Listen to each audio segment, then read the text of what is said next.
ये है serial killer Chandrakant Jha. 2006 और 2007 में तिहाड़ जेल के आसपास एक के बाद एक सरकटी लाशों के मिलने से खौफ फैल गया था। कातिल लगातार पुलिस वालों को फोन पर धमकी भी दे रहा था। यही चूक चंद्रकांत को महंगी पड़ी और चंद्रकांत पकड़ा गया। तो धीरे धीरे वह मर्डर तडर करते गया। झूठ से उसको नफरत, झूठ कोई भी बोलता था ना उस पर वो मारता था। मर्डर हो गए, इन्वेस्टिगेशन आ गई, अरेस्ट आ गई और हमारे पास में है कुछ नहीं। केवल कहने से जो है ये नहीं हो जाता कि वो मर्डर का केस का मुलजिम हो गया है। इसके साथ में सबूत चाहिए ना। चंद्रकांत झा क्योंकि क्रिमिनल था तो उसके अनुभव से उसको मालूम था कि पुलिस के सामने दिया हुआ बयान कोर्ट में एडमिसिबल नहीं था। अब वो जो कहानी बताता है वो मैं आपको बता रहा हूँ। ये मुझे बहुत अचंभा लगा कि जब मैंने इंट्रोगेशन के दौरान उसका नाम पूछा तो उसने कहा कि आप सुंदर सिंह साहब हो। आपको कैसे मालूम? कि आपकी मेरे से फोन पे बात हुई थी और आपने कहा था दुष्ट मान नहीं रहा है आपको मेरा चैलेंज। सर मैं हारा, आप जीते और मुझे अब मारना नहीं तो मैं कुछ नहीं बताऊंगा और यदि मुझे नहीं मारोगे तो मैं सारी चीज बता दूंगा। मैंने कहा भाई हमें मारने की जरूरत है, आप मुझे सारी चीज बता दीजिए। अब वो जो कहानी बताता है वो मैं आपको बता रहा हूँ। मेरा नाम चंद्रकांत झा है। मैं बिहार के मधेपुरा में गोसाई नाम का गांव है, वहाँ का रहने वाला हूँ। मेरी माँ एक शिक्षिका थी और मेरे पिता नहर विभाग में काम करते थे। माँ के साथ आया हुआ था यहाँ, लेकिन उनका जन्म यहाँ नहीं हुआ था। एक नंगोटिया हम लोग साथी थे, बचपना साथी। जब से वो यहाँ उनका पदार्पण हुआ। उसके मदर का नाम था चंपा देवी। चंपा देवी के 6 लड़का थे।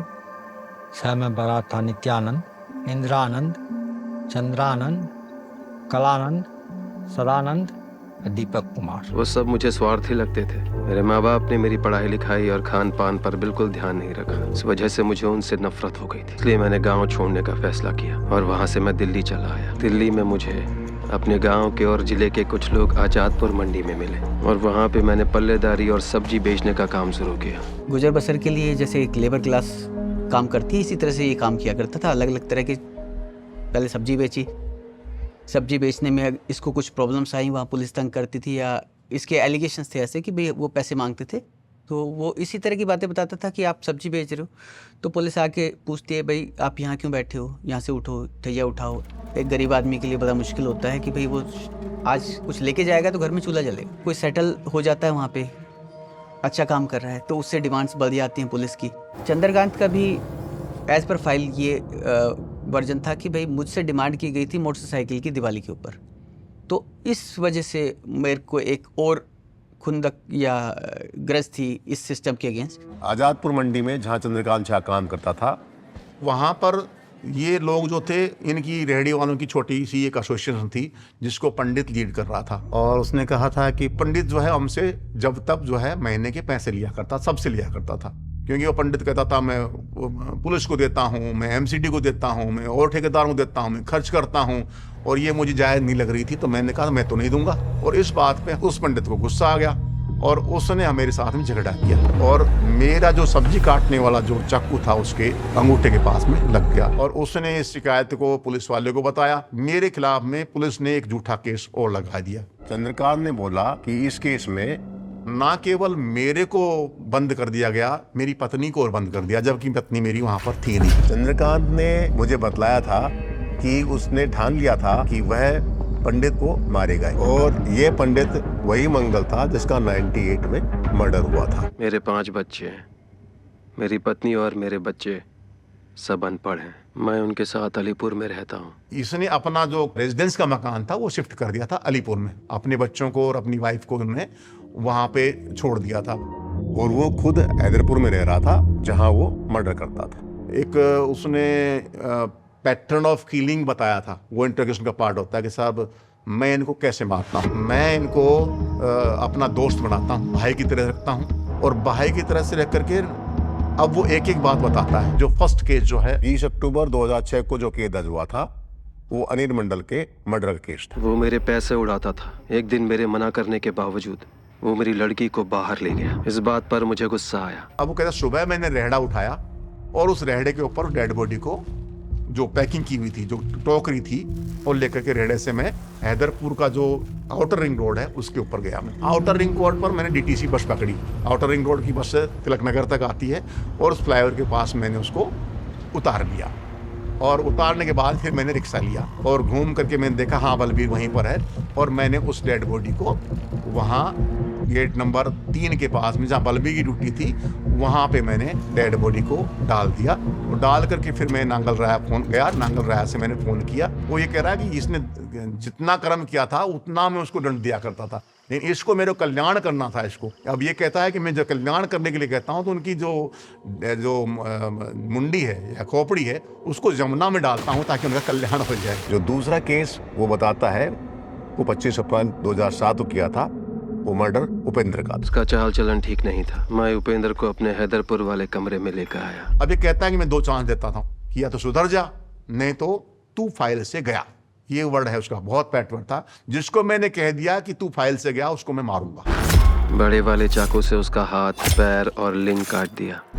उसकी एक टांग शालीमार बाग मंदिर के बाहर फेंकी, दूसरी टांग स्वरूप नगर में फेंकी। उसका एक हाथ 30 हजारी कोर्ट के पास फेंका और उसकी खोपड़ी को मैंने यमुना में फेंक दिया।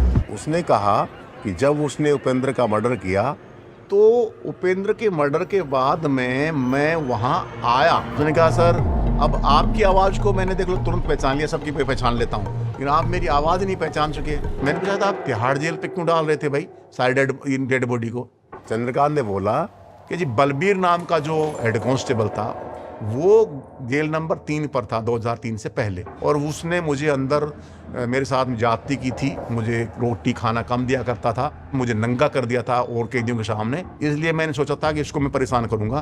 तो मैं ये जरूर देखता था कि हेड कांस्टेबल बलबीर की ड्यूटी कहाँ पर है, वहीं में डेड बॉडी डालता। वो पुलिस से बहुत चिढ़ा हुआ था। पुलिस से चिढ़ा हुआ था तो पुलिस को ना केवल वो पुलिस को एक तरह से मक्कार साबित करना चाहता था और ये दिखा रहा था कि मैं ये कर सकता हूँ और मैं क्रिमिनल जो है परफेक्ट काम करता है, लेकिन पुलिस वाले बिल्कुल गलत काम करते हैं और काम नहीं करते हैं या सिंसियरली काम नहीं करते हैं। वो दिखाना चाह रहा था कि जहाँ, और प्लस में पुलिस के खिलाफ में एक माहौल इकट्ठा करने की कोशिश था उसका शायद, कि भाई इनको मैं ये दिखाऊं कि जहाँ तहाँ मैं डाल रहा हूँ और ये मुझे पकड़ नहीं पा रहे हैं। जो थर्ड मर्डर था दिलीप का, उसके सेंट्रल पोर्शन को उसने तिहाड़ जेल में फेंक दिया था और 2 हाथ और लिंग को उसने 30 जारी के गेट के पास फेंका था। 2 पैरों को उसने किशनगंज नाला में फेंका था और आखिर में मुंडी को उसने गाजियाबाद फेंक दिया था। जब इंटरोगेशन में ये बात मैंने पूछी थी उससे, भाई तुम जो है ये सीसी क्यों लिख रहे थे, तो उसने कहा कि मैं अपने आप को चंद्र समझता हूँ और सीसी का मतलब था चंद्र ही चंद्र।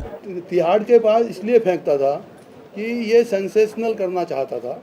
एक प्रेस कॉन्फ्रेंस जो है वो की गई थी संयुक्त आयुक्त द्वारा, तो उन्होंने प्रेस कॉन्फ्रेंस में ये दावा किया कि भाई जो भी तिहाड़ जेल के बाहर सीरियल किलिंग होके जो डेड बॉडीज़ मिल रही थी वो केसेस हमने सॉल्व कर लिए हैं। और ये जो किलर है इसने 1998 में भी एक मर्डर किया था, हालांकि उसमें ये बरी हो चुका है। पुलिस के लिए जो है ये एक बड़ी उपलब्धि थी उस टाइम पे कि इस तक पहुंच गई। हमारे को 3 डेड बॉडी मिली थी, जिनमें पहला मर्डर अनिल मंडल का था जो 20 अक्टूबर 2006 को किया गया था। दूसरी डेड बॉडी उपेंद्र की थी जो 25 अप्रैल 2007 को मिली थी और तीसरी डेड बॉडी दिलीप की थी जो 18 मई 2007 को मिली थी। और उसने इसके अलावा बताया था कि 1998 में उसने पंडित इलियास मंगल को मारा था, 2003 में उसने शेखर को मारा था और 2003 में ही उसने उमेश को मारा था। इसके बाद 2005 में उसने गुड्डू का कत्ल किया था। और जब हमने वो पीरियड, डेट, टाइमिंग और प्लेस का पता लगा तो वहां पर हमने किया तो ये तीनों केसेस 2003 का तो हमें मालूम पड़ गया था,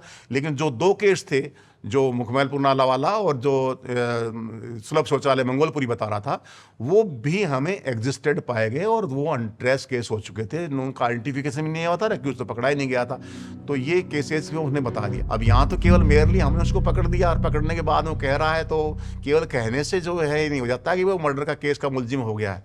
इसके साथ में सबूत चाहिए ना। बात ये आ गई, मर्डर हो गए और इन्वेस्टिगेशन आ गई, अरेस्ट आ गई और हमारे पास में है कुछ नहीं, कि है कुछ नहीं, कि ये एविडेंस का पार्ट होता है। भाई दिखाई तुमने लिखी, डेड बॉडी पता नहीं किसने डाल दी, मैंने डाली नहीं, मुझे तो पीट करके तुमने रिकॉर्ड करवा लिया। ये कोर्ट हमारी जो बातों को जब मानती है, जब मैंने कहा कंक्लूसिव आ जाता है। अब मेन बात आ गई कि डेड बॉडी में आपको सारे पार्ट तो हो गए हैं, खोपड़ी तीनों की नहीं मिल रही। उसने बतलाया था कि खोपड़ियाँ उसने यमुना में डाली हैं, तो वो हमें बरामद करनी है। फिर वहाँ हमें अरेंजमेंट करना पड़ा, नावें लेनी पड़ी, गोताखोर लेने पड़े, बहुत मेहनत करी यमुना के, जहाँ उसने बताया था। चंद्रकांत हमें एक जगह ले गया जहाँ से उसने बतलाया कि उसने यहाँ से खोपड़ी फेंकी। इसका अंदाजा लगाने के लिए इवन हमने उस वेट के पत्थर को फेंक के देखा, भाई यहाँ तक जा सकता है, मैक्सिमम ये वहाँ तक फेंक सकता है। वहाँ से शुरुआत नाव में शुरू किया। मैं यहाँ एक बहुत बात बताऊँ कि वास्तव में वो बहुत सतर्क था, ये तफ्तीश मैंने आगे पाया। वो हमें बता भी रहा था, वहाँ मुझे एविडेंस कलेक्ट करना था और उसने मेरे को बताने के बावजूद भी शायद बहकाना था। 2-3 दिन तक हम, मतलब आप ये कहेंगे कि इनवेरेबली एक कण को हम जो है ढूंढ रहे थे, लेकिन सफलता नहीं मिल रही थी। और मच्छर और गंदगी चारों तरफ, यमुना के बहुत ज़्यादा स्मेल, पानी भी बहुत कम हो गया था। वहाँ 1-2 कुत्ते जो है वो तैरते हुए, और वो एक तरफ से पानी में तैरते हुए दूसरी तरफ निकल गए। मेरे सटीक ये आया भैया ये कुत्ते जब यहाँ इस पानी में घुस सकते हैं तो क्या कुत्ते खोपड़ी को लेकर के नहीं जा सकते? हमने वो नागफनी होती हैं उन पौधों में, उनमें तलाश करना दिया, तलाश करना शुरू देखो, सांप निकल रहे हैं, वो निकल, लेकिन हमारा होता। तो इतने में जो लड़कों ने शोर मचाया, मिल गई। तो हम जल्दी खुश होकर के वहाँ पहुँचे। वहाँ देखा तो जो चीज़ इसने बताई थी वो चीज़ें उसके साथ मिली हैं। मैं यहाँ बता रहा हूँ कि वो मुझे फिर चीट कर रहा था, मुझे बेवकूफ़ बना रहा था। ये जो खोपड़ी जो बरामद की थी 18 मई को, जो मर्डर किया था दिलीप का, ये उसकी खोपड़ी बता रहा था। ये दिलीप वाली खोपड़ी कैसे हो सकती है? क्योंकि तो ड्राई खोपड़ी है, उसके कोई मांस, मज्जा, खून कुछ नहीं, बाल कुछ नहीं थे। अब दिलीप वाले केस की तो बिल्कुल फ्रेश खोपड़ी, मतलब कहने का मतलब यदि मैं 18 मई की बात करूं तो 5 दिन में इवन कुत्ते भी खा लेंगे तो वो खून और मज्जा थोड़े तो रहते हैं, लेकिन वो तो बिल्कुल ड्राई खोपड़ी थी। मैंने वहां अपना दिमाग लगाया जब ये खोपड़ी हमारे को बरामद नहीं हो चुकी, बहुत प्रयास किए गए, बट मैंने कहा कि भाई we will give a request that all these limbs, dead bodies and this skull, इनके सबके डीएनए की रिक्वेस्ट की जाए। इनों के तीनों केसेस को अब हम ज्वाइंट इन्वेस्टिगेशन होकर बिहार से लेकर चल रहे थे और ये एफएसएल में हमने जमा कर दिया। टेक्निक ये भी होती है कि अक्यूज्ड को ही एनफोर्स करते हैं कि तू बोल रहा है, सच बोल रहा है, प्रूव कर। तो ये टेक्निक भी अप्लाई करी। अब यहाँ वो मैं फिर बता रहा हूँ कि सारी चीजें बिल्कुल प्रूफ के साथ बता रहा था, लेकिन मुझे ये भी ज्ञान था कि ये यहाँ तो बता रहा है, लेकिन कोर्ट में और सबूत के लिहाज से ये बिफरेगा, क्योंकि पहले क्रिमिनल रह चुका है। वहाँ हमने उसने लीड किया और फिर हम हैदरपुर कॉलोनी में हमें ले गया सारी टीम को। वो मकान ऐसा था जहाँ पर 20-30 कमरे बने हुए थे। उस टाइम पर कोई लोग वहाँ पर नहीं थे, तब लेबर टाइप के आदमी रहेंगे, वो 8-9 बजे बाद में अपने लेबर फैक्ट्री में काम करने के लिए आए होंगे। अंदर जाकर देखते हैं कि एक बहुत ही स्मेयर टाइप की स्मेल आ रही थी, बहुत गंदी स्मेल आ रही थी, गंदे कुचला टाइप का मकान था और वहाँ पर 3 चाकू गिरे हुए थे। जब उन चाकुओं को हमने उठाया तो वहाँ कुछ बूंदें हमें खून की दिखाई दे रही थी। सारे खून की वीडियोग्राफी एंड फोटोग्राफी कराई। चाकू को सीजर में एफएसएल वाले ने किया। जहाँ पे खून लगा हुआ था उस फर्श के तोड़ करके सैंपल लिया, रुई में से उनको घिस करके जहाँ भी पॉसिबल ब्लड हो सकता था उनको सैंपल लिया।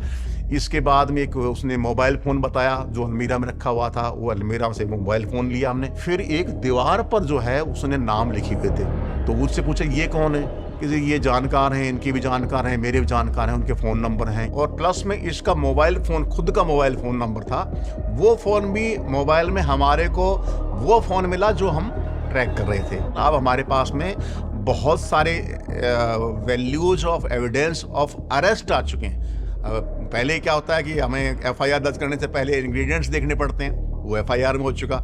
उसके बाद में अरेस्ट से पहले ऐसे नहीं कि जिसको चाहे अरेस्ट कर लिया, जब तक अरेस्ट के ग्राउंड नहीं आएंगे, जब तक अरेस्ट नहीं आता। अब मेरे पास में अरेस्ट के ग्राउंड आ चुके थे उसके इंटरोगेशन से और एविडेंटरी वैल्यू से कि हाँ ये फ़ोन इसी के पास में है, वो जो 3 चाकू हैं वो पड़े हुए हैं, मिल चुका है। और इसने जो बताया वो चीज़ें हमारे को सिमिलरिटी मिल रही है। कहने का मतलब at that time there are the arrest ground से। पीछे दो। अरे हम लोग कुछ बात कर रहे हैं। बताओ, मैं मीडिया से ये पूछना चाहता हूँ कि आप लोग गलत खबर क्यों छापते हैं? नहीं, ये बताओ कि आप मेरे पहले सवाल का जवाब बताओ। मैं तो सच ही बता रहा हूँ शुरू से। सच क्या है? पहले आप ये बताओ, हमारे सवाल का जवाब दो कि आप लोग अगर गलत चल रही है तो ये तुम्हारी गलती है, तुमने सच अभी तक बताया। सच्चाई नहीं बताई। सच अब बताओ। आपने हमसे जब पूछ के छापा था, मैं कहाँ से पकड़ा हूँ ये आपको मालूम है, ये मुझे मालूम है। सुनिए मेरी बात सुनिए। सच क्या मैं कहाँ से पकड़ाया हूँ ये आपको मालूम है, ये मुझे मालूम है। तुमने चारों कत्ल क्यों किए थे? तुमने चारों कत्ल क्यों? कत्ल हो सकता है हमने 4 से भी ज्यादा किया हो, आपको कैसे मालूम? 4 ही है।